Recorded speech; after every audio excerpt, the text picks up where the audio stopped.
வணக்கம் நேயர்களே. தனுசு ராசி அன்பர்களுக்கு சனி பயிற்சி 2025.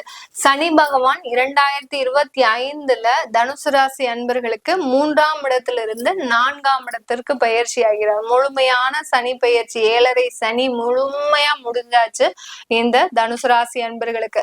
இந்த தனுசு ராசி அன்பர்களுக்கு அர்த்தாஷ்டம சனியாக, அதாவது 4ஆம் இடத்திற்கு போகும்போது அந்த அர்த்தாஷ்டம சனியாக உருவெடுக்கிறார். இதனால ஏதாவது பாதிப்புகள் வருமா அப்படின்னு கேட்டீங்கன்னா, கண்டிப்பாக இந்த தனுசு ராசி அன்பர்களுக்கு இந்த காலகட்டத்துல உங்களுக்கு ஒரு மிகப்பெரிய ஒரு இடமாற்றம் அமைவதற்கு சாதகமாக இருக்க போகுது.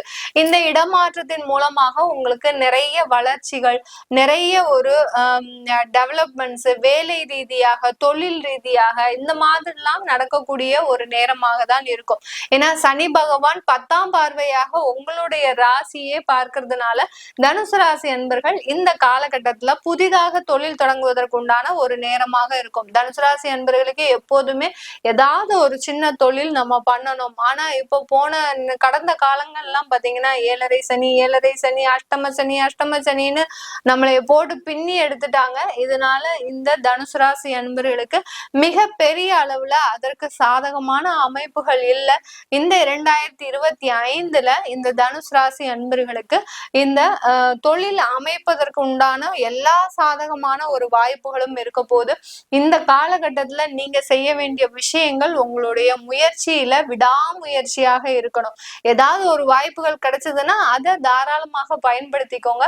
அந்த வாய்ப்புகளை மிஸ் பண்ணாம நீங்க செய்யும் போது அது ஒரு வருமானமா ஆகுவதற்குண்டான எல்லா சாதக கூறுகளும் இந்த தனுசு ராசி அன்பர்களுக்கு இருக்கு. 4ஆம் இடத்துல சனி பகவான் சொத்துக்கள் சேர்ப்பதற்குண்டான ஒரு நேரம். இதனால் வரைக்கும் சொத்துக்களை இழந்துதான் இருக்கிறீங்க. கடந்த ஒரு 7.5 வருடமாக, ஒரு 8 வருடங்களாக இந்த தனுசு ராசி என்பர்கள் நீங்க இழக்காத சொத்துக்களே இல்லை.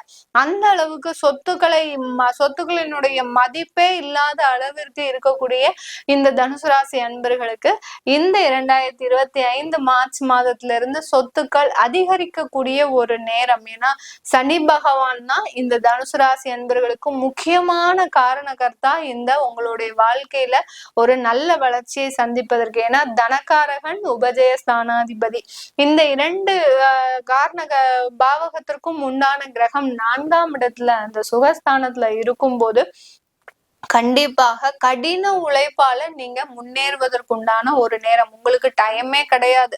இந்த 2.5 வருடம் பாத்தீங்கன்னா ரொம்ப பிஸியா இருக்க போறீங்க. இது நாள் வரைக்கும் எப்படி ஒரு மூலையிலேயே அடங்கி உட்கார்ந்து உங்களுடைய வாழ்க்கையை நினைச்சு கண்ணீரும் ஒரு ரத்தம் சிந்தாத ஒரு குறையாக தான் நீங்க உங்க வாழ்க்கையை பத்தி நினைச்சு ரொம்ப கஷ்டப்பட்டுட்டே இருந்திருப்பீங்க. நம்ம வாழ்க்கை இப்படி ஆகி போச்சே, நம்ம எல்லாருக்காகவும் இருந்தோம், நம்ம எல்லாருனால ஏமாற்றப்பட்டுட்டோமே அப்படின்னு நினைச்சு நீங்க வருந்தாத நாட்களே கிடையாது. ஆனா இந்த 2.5 வருடங்களுக்கு உங்களுக்கு அந்த மாதிரி சிந்திக்கிறதுக்கு கூட டைம் கிடையாது. ரொம்ப ஃபாஸ்டா நகலக்கூடிய இந்த 2.5 வருடங்கள் எப்படி போச்சு அப்படின்ற மாதிரி தெரியாத அளவுக்கு மிக அதிவிரைவாக நகலக்கூடிய ஒரு நேரமாக தான் இந்த தனுசு ராசி அன்பர்களுக்கு இருக்க போகுது. இந்த தனுசு ராசி அன்பர்களுக்கு அடுத்து பாத்தீங்கன்னா உங்களுடைய ராசியே பார்க்கிறார் அந்த சனி பகவான். அடுத்து உங்களுடைய 10ஆம் இடத்தை 7ஆம் பார்வையாக பார்க்கிறார். அதனால கண்டிப்பாக நீங்க இந்த காலகட்டத்துல தொழில் செய்ய போறீங்க, ஏதேனும் ஒரு தொழில் செஞ்சுட்டு இருக்கிறீங்க, அதுல பின்னடைவா இருக்கிறீங்க அப்படின்னா கண்டிப்பாக அந்த தொழில்ல நிறைய வளர்ச்சிகளும் மாற்றங்களும் சந்திக்கின்ற நேரம். உங்களுடைய தொழிலாகப்பட்டது உங்களுடைய கிளையன்ஸை தேடி, உங்களுடைய கஸ்டமர்ஸ் தேடி போகக்கூடிய, பயணிக்கக்கூடிய ஒரு வருடமாக தான் இந்த 2.5 வருடங்கள் இந்த தனுசு ராசி அன்பர்களுக்கு இருக்க போகுது. இந்த தனுசு ராசி அன்பர்களுக்கு இந்த காலகட்டத்துல நிறைய ஒரு மாற்றங்கள் முதல்ல எதுல கிடைக்கும் அப்படின்னா நிரந்தர நிரந்தர வேலையின்மை நிறைய பேருக்கு இருக்கு. கடந்த 7 வருடங்களாக கிட்டத்தட்ட ஒரு 7 கம்பெனி மாறி இருப்பீங்க. சில பேர்லாம் 10 கம்பெனி கூட மாறுறதுக்கு வாய்ப்புகள் இருந்திருக்கு. அது எல்லாமே மீண்டு வரக்கூடிய ஒரு சூழ்நிலை. இந்த நேரத்துல பாத்தீங்கன்னா நீங்க போகக்கூடிய அந்த வேலையில பாத்தீங்கன்னா ஒரு நிரந்தர தன்மை இருக்கும். இதனால் வரைக்கும் அந்த ஊதியத்திற்காகவும் அந்த ஒரு வருமானத்திற்காகவும் எல்லார்கிட்டையும் அவமானப்பட்டு அசிங்கப்பட்டு குடும்பத்துல இருக்கிறவங்களும் உங்களை மதிச்சிருக்க மாட்டாங்க. அந்த அளவிற்கு அந்த ஒரு ஒரு பொறுமையின் சிகரமாக இருந்தீங்க நீங்க தனுசு ராசி அன்பர்கள். பொறுத்தார் பூமி ஆழ்வார் அப்படின்னு சொல்றதுக்கு தகுந்த மாதிரிதான் உங்களுக்கு இந்த சனி பகவான் உலகளாவிய, அதாவது எல்லா இடத்துலயும் உங்களுக்கு மதிப்பு மரியாதை, நிறைய நீண்ட தூர பயணங்கள், வெளிநாட்டு பிரயாணங்கள் எல்லாமே கிடைப்பதற்கு உண்டான ஒரு சாதகமான அமைப்பாக தான் இருக்க போகுது. சனி பயிற்சியிலேயே இந்த சனி பயிற்சி தாங்க இந்த தனுசு ராசி அன்பர்களுக்கு மிகவும் அதிக நன்மைகளை தரக்கூடிய ஒரு சனி பயிற்சியாக இருக்க போகுது. இடைவிடாம உழைக்கிறதுக்கு தயாராக இருக்கிறதுனால கொஞ்சம் உடல் நலன்ல கேர் எடுத்துக்கோங்க. 4ஆம் இடத்துல இருக்கக்கூடிய அந்த சனி பகவான் கொஞ்சம் உடல் பலவீனத்தையும் கொடுக்கறதுக்கு உண்டான ஒரு வாய்ப்பாக இருக்கும். அதனால உடல் நலன்ல ரொம்ப அக்கறை காட்டுங்கள் தனுசு ராசி அன்பர்கள். உடல் நலன்ல எந்த அளவுக்கு நீங்க அக்கறை காட்டுறீங்களோ சில பிரச்சனைகள்ல இருந்து தவிர்க்கக்கூடிய ஒரு நேரமாக இருக்கும். நிறைய வயதானவர்கள் இருக்கிறீங்க அப்படின்னா, ஒரு 60 வயசுக்கு மேல இருக்கிறீங்க அப்படின்னா கொஞ்சம் ஏதாவது ஒரு பிரச்சனை, ஏதோ ஒரு மூச்சு விடுறதுக்கு திணற மாதிரி இருக்கு, இல்ல வீசிங் ப்ராப்ளம் இருக்கு, அந்த மாதிரிலாம் இருக்குன்னா உடனே மருத்துவ ஆலோசனை பெறது உறுதியாக இருக்கணும். ஏன்னா உங்களுக்கு 4ஆம் இடத்துல இருக்கக்கூடிய அந்த சனி பகவான் இதயம் சம்பந்தமான சில பாதிப்புகளை கொடுப்பதற்கு உண்டான ஒரு நேரம். அதனால அந்த கடைசியா அந்த 60 வயசுக்கு மேல இருக்கிறவங்களுக்கு வரக்கூடிய இந்த சனி பயிற்சி பாத்தீங்கன்னா அந்த மருத்துவ செலவுல அதிகமாக செலவழிக்கக்கூடிய ஒரு நேரம். எந்த அளவுக்கு நீங்க மருத்துவ செலவுக்கு நீங்க செலவு பண்றீங்களோ அந்த அளவுக்கு உங்களுக்கு உடல் ரீதியான சில சாட்டிஸ்ஃபையான ஒரு சூழ்நிலை வரும்.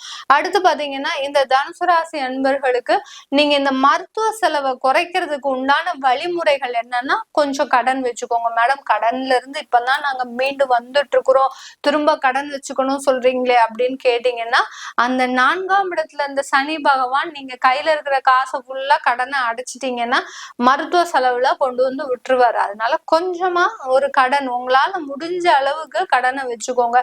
இல்ல என்ன பண்ணுங்க, இன்சூரன்ஸ் இந்த மாதிரியாக போட்டுக்கோங்க. இன்சூரன்ஸ் எல்லாம் போட்டுக்கிட்டீங்கன்னா, மெடிக்கேர் பாலிசி எல்லாம் போட்டுக்கிட்டீங்கன்னா அந்த மருத்துவத்துக்குன்னு நம்ம சில அமௌண்ட் ஒதுக்கும் போது நமக்கு தேவையில்லாத பாதிப்புகள் இந்த தனுசு ராசி அன்பர்களுக்கு வராது. இந்த சனி பயிற்சி இந்த தனுசு ராசி அன்பர்களுக்கு வெளிநாட்டுல இருக்கிறவங்களுக்கு அதிகப்படியான லாபத்தை கொடுக்க போகுது. ஏன்னா உங்களுடைய இந்த தனுசு ராசி அன்பர்களுக்கு 6ஆம் இடத்தை 3ஆம் பார்வையாக பார்க்கறதுனால வெளிநாட்டுல இருக்கிறவங்களுக்கு அதிகப்படியான லாபம், அங்க வீடு வாங்குவதற்கு உண்டான யோகங்கள்.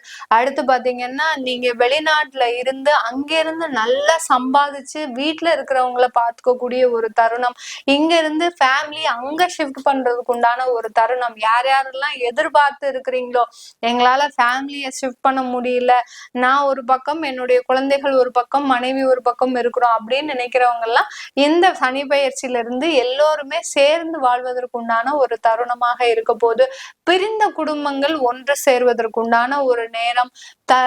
மறுமணத்திற்காக முயற்சி பண்றவங்களுக்கு ஒரு நல்ல ஒரு மறுமணம். திருமணத்தையே வெறுத்து போயிட்டேன் மேடம், என்னால திருமணம்ன்ற ஒரு பேச்சுக்கே இடமே இல்லை அப்படின்னு நினைக்கக்கூடிய இந்த தனுசு ராசி அன்பர்களுக்கு இந்த 2.5 வருடங்களுக்கு மறுமண வாழ்க்கை ஒரு என்ன சொல்றது, நல்ல ஒரு அழகான ஒரு வாழ்க்கையா காத்துட்டு இருக்குது. அதே சமயத்துல திருமண உறவுகளும் பாத்தீங்கன்னா ரொம்ப இனிப்பா இருக்கும், ஒரு மகிழ்ச்சியான ஒரு ஆனந்தமான ஒரு தருணத்தை கொடுக்கும். இது வரைக்கும் திருமண உறவுகள்ல நிறைய கசப்பான அனுபவங்களையே சந்தித்த இந்த தனுசு ராசி அன்பர்களுக்கு இனி வரக்கூடிய காலங்கள் அந்த திருமண உறவுல நல்ல மேன்மையை தரக்கூடிய ஒரு வருடங்களாக தான் இருக்க போது இந்த தனுசு ராசி அன்பர்களுக்கு. இது எல்லாமே நம்ம கோச்சார நிலவரப்படி பலன்கள் சொல்லியிருக்கிறோம். உங்களுடைய தசாபுத்தி பலன்கள் எப்படி இருக்க போகுது? அடுத்து பாத்தீங்கன்னா உங்களுடைய குழந்தைகளுக்கு ஜாதகம் எழுதணும் அப்படின்னு நினைக்கிறவங்க கீழே இருக்கிற நம்பருக்கு வாட்ஸ்அப்ல அப்பாயின்மெண்ட் வாங்கிக்கிட்டு நீங்க என்கிட்ட கன்சல்ட் பண்ணிக்கலாம். நான் ஜோதிட வகுப்புகள் எடுக்கிறதுக்கு ஆரம்பிக்க உள்ளேன். இந்த பிப்ரவரி மாசத்துல இருந்து ஜோதிட வகுப்புகளோடு சேர்ந்து யோகா பயிற்சி வகுப்புகளும். யோகா பாத்தீங்கன்னா எதுக்காக இந்த 2ஐயும் கிளப் பண்ணியிருக்கிறேன் அப்படின்னா, ஜோதிடம் மாத்திரம் நம்மளால சொல்லி கொடுக்கும்போது அவங்களுக்கு அதுல பெரிய அளவுக்கு கான்சென்ட்ரேட் இருக்காது. கான்சென்ட்ரேஷனோட செய்யணும் அப்படின்ற ஒரே எண்ணத்தோட அந்த யோகா பயிற்சிகளையும் சேர்த்து நான் செஞ்சிருக்கிறேன். அதனால அதெல்லாம் கத்துக்கணும் ஆசை இருக்கிறவங்க, ஜோதிடமே எனக்கு தெரியாது அப்படின்னு நினைக்கிறவங்க பேசிக்ல இருந்து தான் அந்த கிளாஸ் ஆரம்பிக்க போறேன். அதனால ஜோதிடமே தெரியாதவங்களும் தாராளமாக கத்துக்கலாம். ஒரு எளிய பாட வகுப்புல தான் இது இருக்க போகுது. அதனால புரியாதவங்களுக்கும் எளிமையாக புரியக்கூடிய ஒரு நடைமுறையில தான் இருக்க போகுது. அதை பத்தி தெரிஞ்சுக்கணும் அப்படின்னு நினைக்கிறவங்களும் கீழே இருக்கிற நம்பருக்கு நீங்க வாட்ஸ்அப்ல நீங்க என்கிட்ட கன்சல்ட் பண்ணிக்கலாம். உங்களிடமிருந்து விடைபெறுவது உங்கள் ஆஸ்ட்ரோ பூர்ணா. நன்றி, வணக்கம்.